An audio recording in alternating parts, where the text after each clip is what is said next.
All right, we are going to be using Q-tips to apply water to the markers that I have put here on this paper. If you notice, I didn't actually color in the entire space in a lot of these sections where my patterns are. And the reason I did that is because I'm going to turn the marker into paint and I want it to bleed into that spot a little bit. And I want those areas where there is no marker to be a lighter color. If I put too much marker down, then it'll be darker than I want it to be. So I just have a little bit of water here. I have 3 Q-tips, 2 sides each, so I have the ability to do 6 different colors with these 3 Q-tips. I'm gonna go ahead and dip this Q-tip in, push it against the side of this little water jar, just to get excess off so it doesn't drip too bad. And I start at the top of my paper and work my way down. That way I'm not dragging my hand through any wet paint. And I just very slowly pull my paint up here. Now I'm going around these circles, which I want to look like bubbles. I am actually going to color them in lightly using this marker that's on the tip of the Q-tip, but not yet.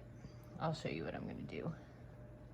I want to get all of this colored in first, and you can see here, up here at the top where there's not as much blue, it is definitely lighter up here.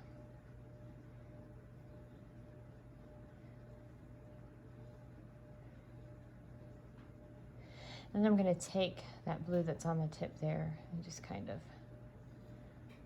put a little bit of blue in there. Not a lot. These little ones, all I have to do is just tap it because it's round. So it kind of has that illusion of a clear look. All right, so I'm going to continue doing this in each.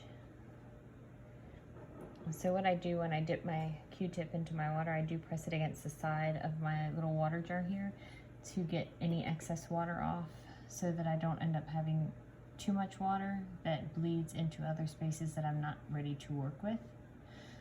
I'll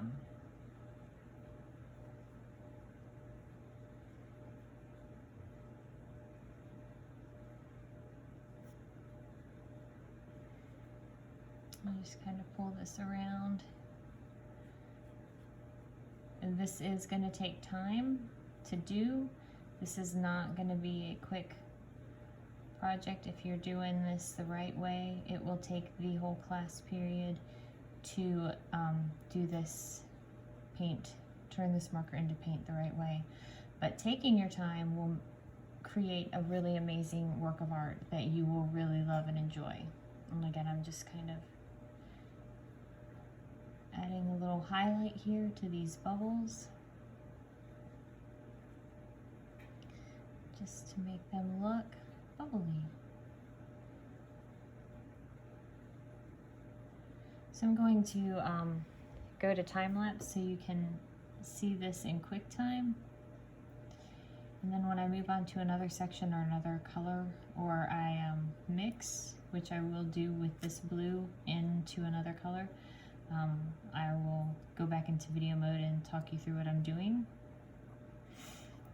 and then back into time mode to fast forward, time lapse mode to fast forward.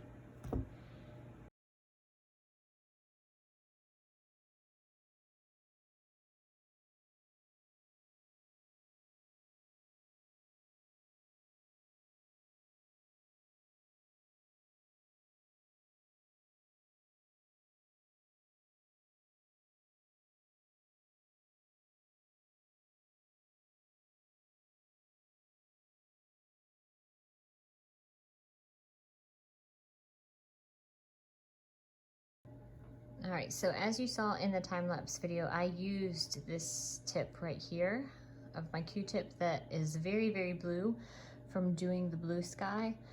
I wet it with my water, and I went in here over my clouds, and I had drawn in between my black lines with a pink marker, and I just took that wet blue Q-tip and went right over top of those pink lines. and it turned it a shade of purple, so that it kind of created a look of a shadow in that cloud, on the underside of that cloud.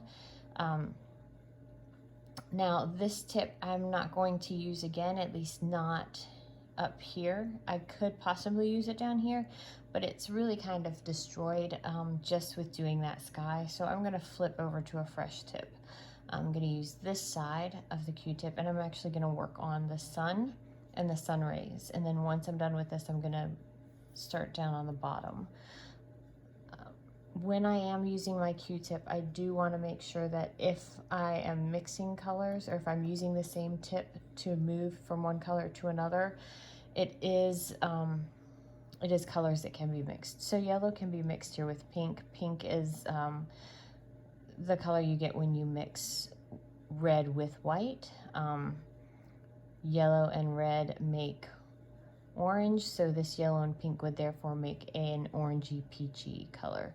So this is definitely an okay thing to mix together. I don't mind mixing these two colors together, and that was the intention of coloring my swirls yellow and the areas around them pink, was so that there would be some mixing that took place when I wet these markers here. Obviously there's not going to be a lot because I didn't fill in this space with really heavy amounts of marker. Just coloring with the marker will get your paper really wet, because that marker is a mixture of ink and water. So you can get your paper too wet, which is another reason why we are using Q-tips, because that Q-tips, we're going to be able to control how wet we get the paper. We're not going to put too much water down all at once and end up ripping our paper this way. It's just and it's a really fun way to work in small confined areas as well, and to get some really cool mixing done. So once I have that done, you can see that tip actually is pretty dirty looking, and that's because even though the Sharpie isn't bleeding, the lines are staying sharp, it does pick up some of the ink from the Sharpie.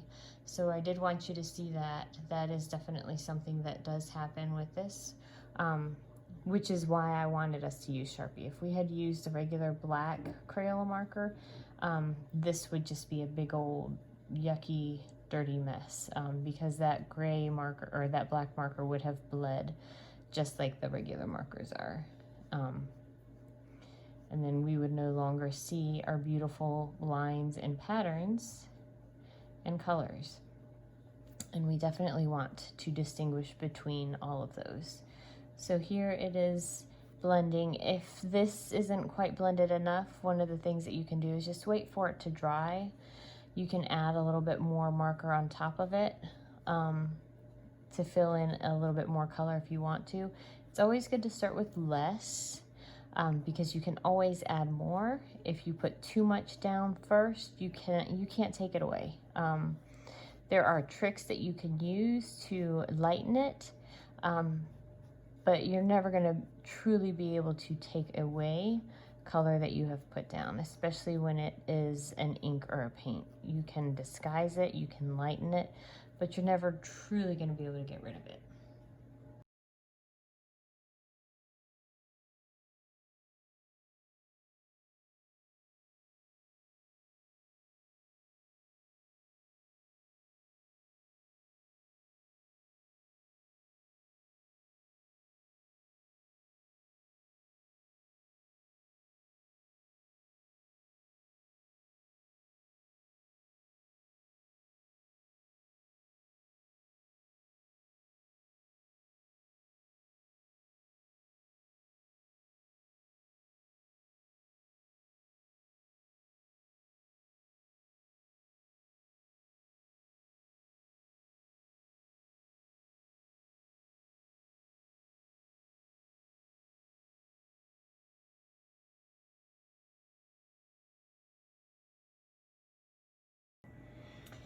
So right here where I have these scales, I want to explain what I was doing a little bit.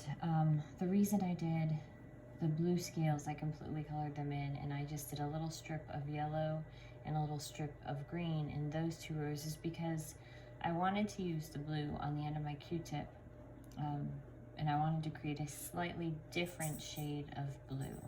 So I have my shade here, which is lighter, and the yellow kind of helps lighten it up and makes it a little bit more of a green, or a yellow. Yeah, I was like a lighter shade of blue, but not quite a full green, because it is a yellow, and it's just a small bit. And these sections that have green in them it's more of a blue-green tint. So it's a very, very slight tint. You really can't tell a huge amount of difference. When it's wet, it might be a little bit more visible and evident once it dries, but right now these two shades are very similar. So I am interested to see how it looks when it dries, to see if there is a change in the value of those two blues. But I did want them to be lighter, and I wanted them to be slightly different than this one blue, because I only have one shade of blue in my marker box. So I wanted to kind of create the illusion of two different types of blue, which is also why up here I have blue and green mixed together, because blended side by side, they just tend to have a little bit more of a blue-green look, which just kind of makes it feel a little bit more tropical in the waters. That's also why I have purple and blue mixed here as well as here. Purple is a great thing to mix in with your blues to create darker shaded areas in your water. A green is a great way to lighten it up. One thing you can do that I didn't do in this project, if you wanted to create hidden little spots of light, you can use a white crayon before you even start putting your marker down, and